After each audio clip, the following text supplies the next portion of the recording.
Dear students, open the text at page 89, ghazal number 4. اس غزل کو فانی بدایونی نے تحریر کیا ہے. پہلی بات، ہندی کے کسی شاعر نے کہا ہے، جہاں نہ پہنچے روی وہاں پہنچے کوی. ڈیئر اسٹوڈینٹس،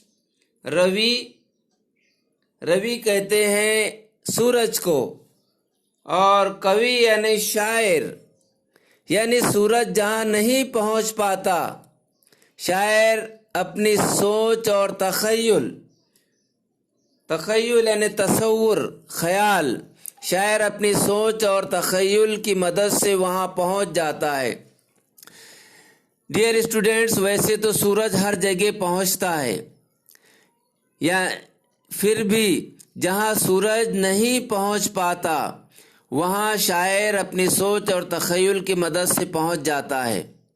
شاعری میں انسان، زندگی اور کائنات کے بارے میں عجیب و غریب خیالات ملتے ہیں، جو ہمیں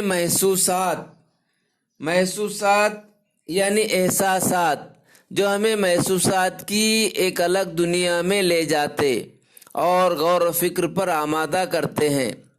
فانی بدایونی کی اس غزل میں بھی ایسی ہی بصیرت افروز باتیں بیان کی گئی ہیں.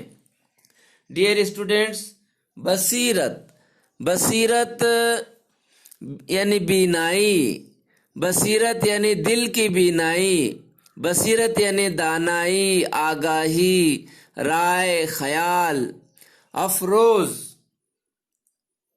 یعنی روشن کرنے والا. بصیرت افروز